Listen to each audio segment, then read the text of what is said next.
Salut à tous, alors ça va être une très grosse vidéo de réflexion. Je vais te faire une introduction, on va faire les choses, on va dire, carrées. Ça m'est apparu comme une évidence finalement en laissant ma Mégane, donc avec ses qualités et ses défauts. Je reviendrai aussi dessus dans une autre vidéo sur, on va dire, plutôt les constats et pareil, les solutions donc à apporter.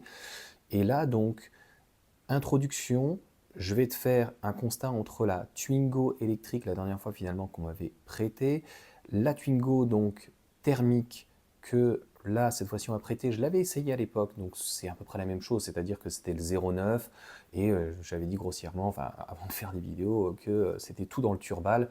En fait le 0,9 doit délivrer en Admo 50 chevaux, 60, puisque là c'est le 1 litre SCE qui fait 65 chevaux. C'est assez peu pour un 3 cylindres, mais voilà, on va donc faire un développement dessus, les comparatifs, et finalement, voilà, ce qui m'importe le plus, c'est vraiment la conclusion qui est les solutions, il y en avait, mais on voit bien qu'en fait, les constructeurs ne jouent pas le jeu.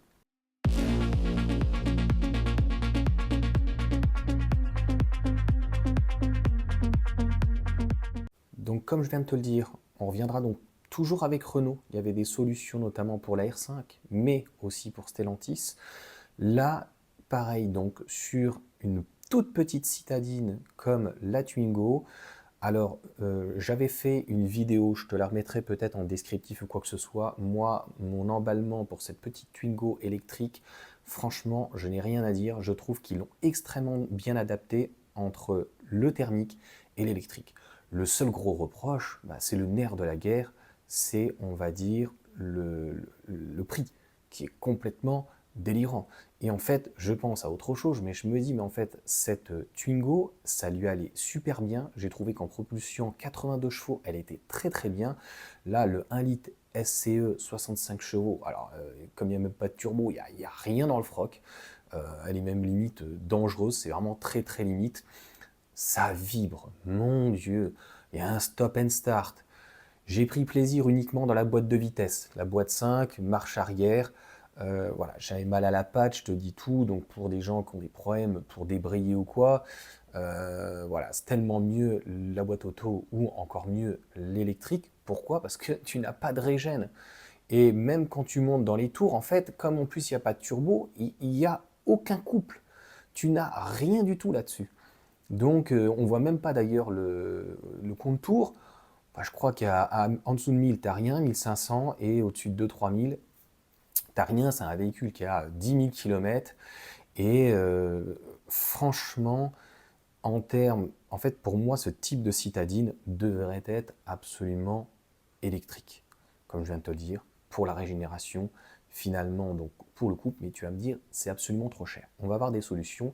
Et au-delà de ça, peut-être dans cette vidéo, je t'intégrerai, mais je ne suis pas débile. Dans la Twingo, il n'y a pas moins ou plus de place que dans l'R5. Si, peut-être un peu au niveau du coffre. Oui, à l'avant, on n'a pas le même nez, mais je pense qu'à un moment donné, on habite tous en France, et quand on aime quand même les gens, même s'il y en a qui sont insupportables, ce que les gens veulent pour ce type de citadine, au-delà du style, c'est un véhicule qui aille d'un point A à un point B. Donc au final, le constat, il est fait très rapidement sur ce véhicule. Franchement, entre la version thermique et la version électrique, mais franchement, tu as l'impression que tu es dans deux mondes. Et je te dis, le véhicule en électrique est tellement bien intégré. Et tu sens les 82 chevaux, elle est très jouleuse, elle est vraiment très agréable. Et comme je te dis, de l'autre côté, le manque, en fait, tu es en troisième, tu accélères, tu lâches et en fait, tu sens rien. Tu n'as pas de réaction. Donc en fait, le manque de régénération, et alors le 3 cylindres qui vibre de partout, c'est vraiment l'horreur. Donc tout de suite, en 3 minutes, tu vois, les solutions. Donc finalement, ce qu'on peut reprocher à cette Twingo, c'est essentiellement le prix. Je sais plus, c'est délirant. 25, 30 000, 37 000, on va pas parler du leasing social ou quoi que ce soit. Comme je l'ai dit, il va falloir arrêter tout ça. Il va falloir en fait trouver des solutions aux Français. C'est pas avec une R5 que tu vas trouver des solutions. Aujourd'hui, on a un véhicule qui est produit en France. De mémoire, il est produit, je crois, en Alsace, ce véhicule. Il est produit au même endroit, donc pour les Smart, puisque Smart a réitéré la Smart 4 et 4 en tout cas réitéré la 4 et ils ont créé la 4 donc avec Renault. Avant, donc c'était leur propre véhicule fait en collaboration avec Mitsubishi sur le moteur, etc.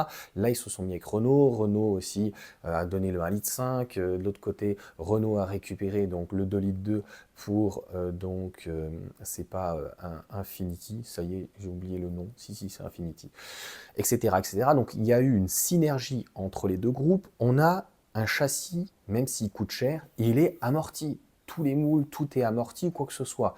Donc à moins qu'on ait fait un bond technologique, on garde ce châssis donc qui est amorti. Le véhicule, on peut le faire en France.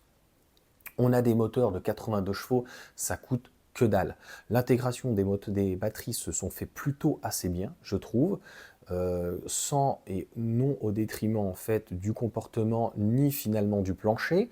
Eh bien, on réintègre des batteries notamment LFP, et avec des meilleures densités qu'on va avoir, etc., on aurait pu mettre au moins du 20 kWh. De toute façon, ce qu'on demande à une micro ou à une citadine, c'est d'avoir entre 150 et 250 de kilomètres d'autonomie réelle. Donc franchement, ça aurait largement suffi. Un petit coffre à l'avant pour compenser le coffre qui n'est pas très grand, donc à l'arrière, et oui. Et ça passait donc par une carrosserie très simple, comme une Citroën Ami, c'est-à-dire qu'on ne fait pas de peinture. Si quelqu'un veut une peinture, il fait un covering. Et on fait donc avec du plastique recyclé, tout simplement, puisque normalement, je pense que les Citroën Ami et donc la Fiat Topolino, c'est dans la masse, donc c'est du produit recyclé, avec un avantage, c'est que si tu frottes, en fait, tu auras toujours la même couleur, donc ça fera entre guillemets moins dégueulasse, tu verras moins le noir en dessous du plastique, donc peint. Et là, tu gagnes énormément. Et ça te passe aussi par l'intérieur, faire quelque chose de plus dépouillé et un vrai véhicule thermique. Parce que ça aussi, c'était l'inconvénient en fait de la Twingo électrique, c'est que tu as un démarreur, tu as plein de boutons, tu as des boutons qui servent à rien. Tu fais un plan de travail, j'allais dire, tu fais un plancher, tu fais donc un tableau de bord qui est vraiment minimaliste, un peu comme une Tesla, un petit écran qui reprend tout, ta ventilation, tu laisses vraiment les commodos pour les clignotants ou quoi que ce soit, tu reprends tout avec clé USB-C pour donc la musique, etc.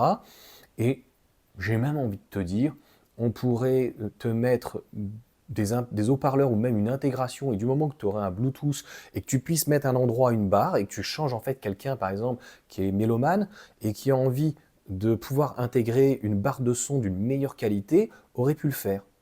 Voilà. Des sièges, t'enlèves le frein main s'il te plaît, tu mets un one pédale, tu mets juste un petit accoudoir, quelque chose de propre.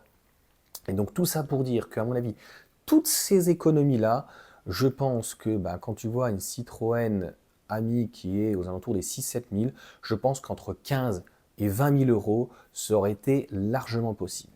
Donc, ça sera à la fois une vidéo sur les comparatifs de ces deux véhicules, où pour un même véhicule, c'est fou, mais la différence de comportement qu'on a, et les solutions donc apportées pour avoir un véhicule qui soit vraiment attractif pour nous, Français. Sur ce, bonne journée, bonne soirée. Ça dépend à l'heure à laquelle vous me regarderez. Et puis, ciao à tous.